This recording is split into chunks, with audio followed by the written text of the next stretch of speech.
Come on. All right, you know what time it is. It's time for FranchisOR Bust. Trevor's here. Katie, It's me. look at that. Okay, Bring in the is that fire. better? That's it. That's better. That's The last few episodes, he's like, "There's Katie bringing the energy." I'm like, "What is it? Do I need more?" Okay. Yes. Now we got the energy going, and we're excited today to have with us someone with a lot of experience in the franchise space who's going to give us a lot of great understanding and knowledge about what her company FRM does and what is it? It's FRM, right? FRM Solutions. Look at that. Exactly. I nailed it on the first try. FRM Solutions. You're not going to be bored because you're going to be listening to Cassidy Ford. And here we go. Cassidy, tell us a little bit about FRM Solutions and how it relates to the franchise space. And then we're going to dig into to all the things that you know that's going to help our audience understand the value that you provide and your insight provides for those in the franchise world. I was really hoping that you would set this up so that I could say, "It's me, Cassidy." Too late. I beat you to the rhyme. The rhyming's my thing. You can't take my rhymes from me. No. So thank you for the introduction.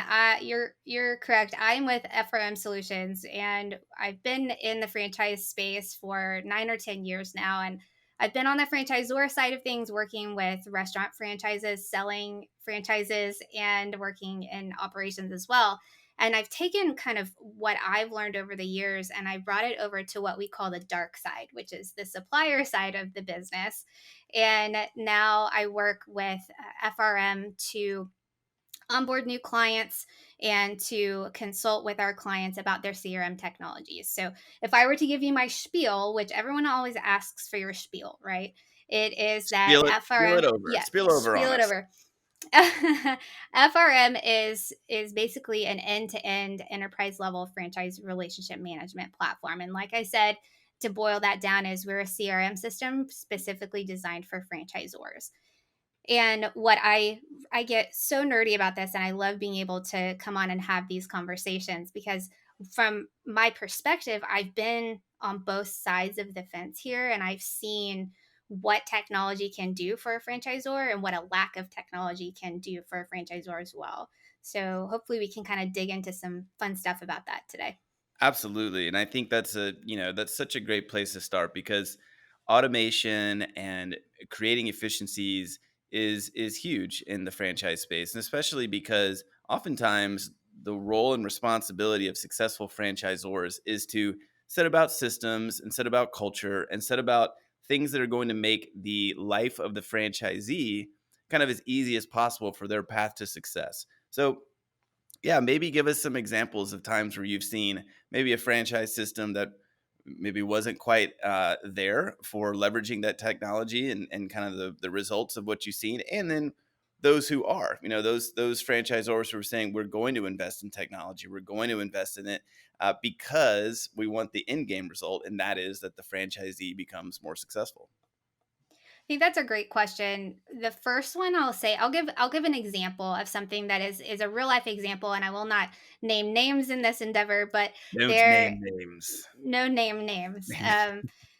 There was an example that had kind of bubbled to the surface, and this happens quite a lot in the franchise space. We just never like to admit that these things happened, but there was a dispute between a franchisee and a franchisor. And in this case, it happened to be a disagreement about a promise that was made during the sales process. And there was some miscommunication about that. And because there was not any kind of tracking of the conversations that were had during the sales process, there was no accountability on the franchisor side or the franchisee side. There was no visibility into any of the interactions that had taken place. That conflict arose, and it didn't have to. And I think that's a good example that a lot of franchisors encounter sometimes, of just little things that you kind of sometimes can spoil a relationship with a franchisee in a way you don't have to, even just at the outset of your relationship. So that's one way. That's just a really minor example of some things that I've seen where technology is concerned from a relationship standpoint. But another thing for a franchisor maybe who does have that technology in place. You mentioned automations. That franchisee relationship is something that a franchisee should never know. And for the franchisees who are listening right now, you should never know that your franchisor is utilizing my technology, because it should be behind the scenes running in a way that just makes your life easier without you knowing. And one of those examples is some of our clients that use our platform for automating their onboarding processes, right? So if they can manage a project, and the franchisee and the franchisor might have their tasks that they need to complete. And each one of those tasks can automate and be dependent on another and another and another. And you don't have all this back and forth between the two sides here. And if you have a franchisor that's doing that correctly, then that never becomes a sticking point in that relationship, and you're starting off on the best foot possible. So those are the things. It's all about relationships, I think, in franchising for sure. Legal relationships, but also just personal relationships in the business. Yeah, absolutely. At the end of the day, you're basically creating a, kind of a giant ecosystem for all the folks to be together, trying to accomplish the same goal. And at the franchisor level, if you were making sure to pay attention to those franchisees and give them what they need, the support they need, it's all going to be for the better. So obviously, we say technology is important and it's going to assist us in the relationship building and the move forward process for sure. What about scalability? Sometimes we may think, well, if we've got 50 or 100 units open, we just got that personal touch and we can kind of manage it and we can be okay. But once we get into the 500, the 1,000, the 2,000 location type of franchise brands, how important, especially for them, is it to really have these type of technologies in place to make sure that the engine's going to run and it's going to run as well as it can? Yes. So I always say, first of all, there's a mindset shift that happens in that circumstance, that if you as someone who is leading that type of organization, first and foremost, before you employ any kind of technology, you have to be in the right mindset to know that there is a culture shift, and there's an operational shift that happens when you go from 50 or 100 units to 500 or 1,000 units. And you're not going to be able to have that same personal touch. We wish that that was the case, but it becomes a lot harder at that point. By utilizing the technology, whether it's my technology or somebody else's, by being able to use that to kind of emulate, I guess maybe it is not quite the right word, but to kind of um, replicate that personal touch. It allows you to have the resources and that free up the time that you can build those relationships, because you're not worrying about all of the processes and the tasks and the things that you would normally be wasting all of your time on. You need to focus on what's important, and that's your franchisee and helping your franchisee make money so that you make money, right? Hmm. So I would say that's the first thing. The second thing is that when you're choosing the technology that you want to put in place, keep in mind that you need to find something that will grow with you. Because the last thing that you want to do is to get into a situation where you've picked something that 2 years from now is going to handicap you. And then you have to either go back and completely redesign it, or you need to start all over with a whole other piece of technology. Isn't that, it's interesting. A lot of franchise brands, especially when they're uh, beginning, let's say, or maybe they're not at that kind of large threshold yet, but they can oftentimes get locked into a solution, a tech solution that might seem, maybe it's cheaper at the time, or it's something that they think is going to be a little more either economical or maybe a little more just niche to their industry, if you will. Sometimes those solutions they get themselves into can be very custom and can Mhm. be something that as they grow or maybe they move away from that vendor, they may have an issue with. Have you seen that to be the case? And what are maybe your thoughts or warnings, if you will, to some franchisors that may be going down that path? Definitely. I've seen everything, okay? If we're just gonna ask what I've seen everything under the You've sun. seen it all. I've seen it all. Well, I tell myself I have, and then sometimes I am still surprised by what I see a I franchisor feel like I wanna doing. do a card trick right now and say, "Oh, yeah? Have you seen this?" Yeah.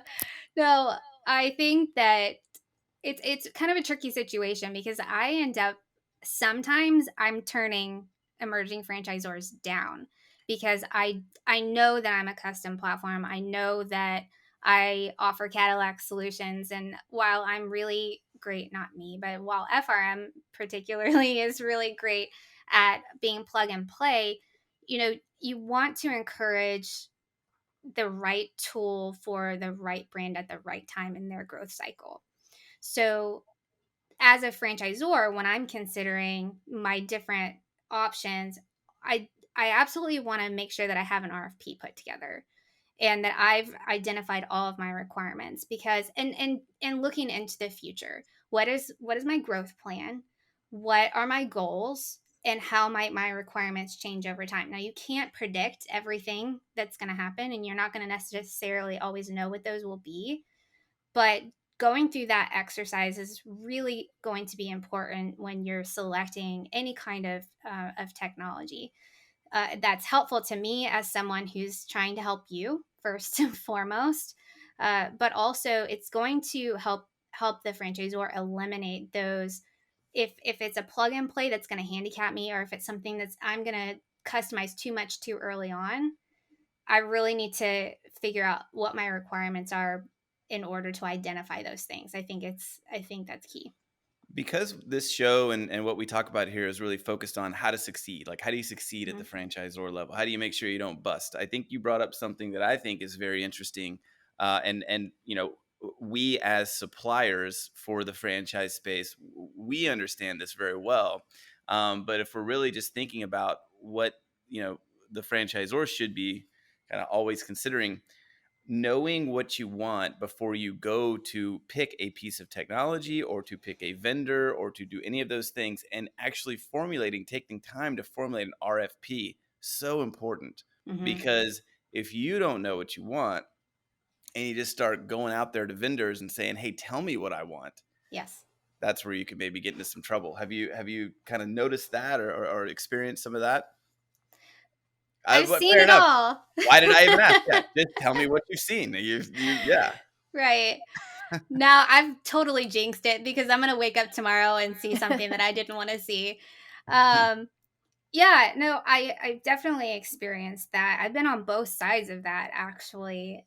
But from this side of things, as a supplier, the last thing that I want to do is get into a relationship with a franchisor where I'm not able to solve those problems because they didn't know what those problems were at the outset.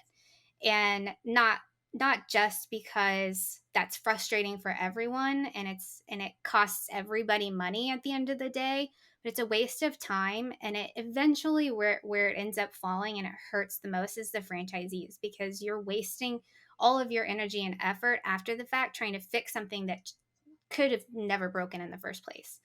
So I think that that is something that I don't see it too often because we try to do a really, really good job of asking the questions that need to be asked. But as a franchisor, if you come to me and I only can ask you so many questions. I don't know all the inner workings of your company. I can do a year's worth of due diligence, but if you have turnover overnight or something changes or a requirement changes, I need to know that. And be in a franchisor kind of staying on top of those things is going to be is really important. Yeah, no doubt about it. So let's say we're in the franchise, or we've got our brand, we're leveraging technology, we're doing the automations, the things that we want to do, things we know how to do.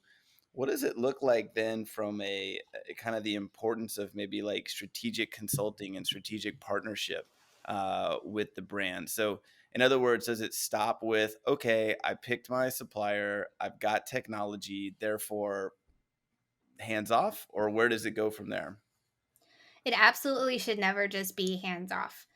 The way that I look at this and as someone who was in the franchisor position for most of my career, I always valued those relationships where if I needed something and I could go, I always needed to have someone that I could pick up the phone and call and just talk to if I needed something. I didn't want to have to go through 10 steps in order to get a hold of someone. When you are making a big investment in something like a CRM system or a marketing automation platform or anything like that, then it should never just be, here's your technology and be hands off after that. Because you're not buying technology, you're buying a pathway to success.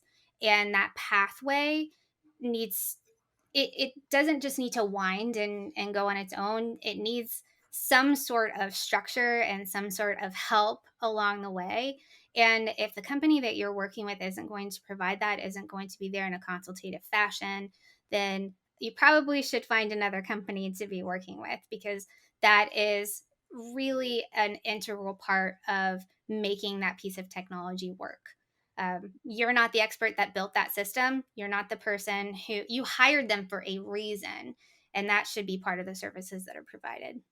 Absolutely. Yep. Leverage them, have it be a part of your success plan, no doubt about it. So we understand technology is super important. We understand the folks who invest into that heavily typically do better. We also know that it's really, really important, in particular when it comes to being able to scale your brand versus just kind of running flat, which is the goal of every franchisor. They want to scale, they want to grow, they want to get more units, they want to do those things. So we understand those things are important. This year is going to be the year that we get back to hugging each other and touching each other, and well, maybe not touching. Well, you know what I mean. Hugging each Yeah. other, shaking each other's hands, getting back engaged with folks in the franchise space. Talk about how important, and really maybe the lack that we've had here lately, but how important it is to really get out there and say, hey, listen, this is me. Here's my face. I'm talking to you. And where are some places that you go do that to, to engage with your current folks that you guys supply with, but maybe new franchisors that you look to supply for. Yes, so that is my favorite thing about this community of franchisors and Z's and suppliers, because it's such a big community, but it feels so tight knit and small. Like we kind of all know each other at the end of the day, which is really nice. But it is, we've for 2 years have not had that interaction and not been able to make those connections. I will say that I have met more people virtually in the last 2 years than I think I met in the 7 or 8 years prior to that in my career. And I can't wait to be able to see everyone in person. I don't know if I'm going to be able to put names and faces with everyone once I see their whole body. It may be I have no clue who they are, but there are some very particular things that we do. I don't think virtual meetings are going away. So that's still going to be the happy hours, the networking groups, the random lobby bar hosting events that people are doing. I do think that those are here to stay. To meet in person, obviously IFA is a huge piece of this, and I always encourage people to attend IFA. The conferences throughout the year, multi-unit conference. We always do the franchise leadership and development conference, which is being updated and kind of rehauled for this upcoming year and moving forward. But that's in Atlanta. That's local, where we meet people. So all of those, I would just say to any franchisor that there is an opportunity by attending those events to meet the people that you're working with. And that is always going to contribute to the working relationship that you have with someone if you've gotten to meet them in person. So we make an effort to do that. And I always encourage our clients to be able to do the same thing. Yeah, absolutely. And it's those conferences you get just exposed to a big network, but also you get a lot of information, and it's really important. And occasionally folks may not even know, well, what is FRM Solutions? Oh, well, I went to a conference and I met Cassidy, and the first thing she said to me was, it's me, it's Cassidy. And I was like, okay, I think I want to talk to you, and that's important. So, Cassidy, this has been super informative, very helpful. Again, Cassidy Ford, she's been on the franchisor side. She's now working as a supplier, but helping us understand the importance at the franchisor level of, hey, make sure your technology is in order, make sure that you've got your relationship with your franchisees the way it needs to be, and also making sure that continuing that education, etc. Is there any other gems that you'd like to leave us with as we wrap up? I think no, I think I'm gonna steal that tagline is now mine. It's me, it's Cassidy. So That's thank you, it. Katie. Yeah, you're welcome. I think the biggest thing that I would say is always be reevaluating your technology stack, always be reconsidering things, always be, uh, always just make sure that what you have is working for you and like the people that you're working with because you're going to be working with them very, very closely. Hopefully, that's how it should be. I think that we scored because this has been a great interview with Cassidy Ford, and I Indeed. looking forward to seeing you in a few weeks in San Diego for the IFA, and looking forward to seeing everybody else on the next Franchise or Bust. Uh, come on.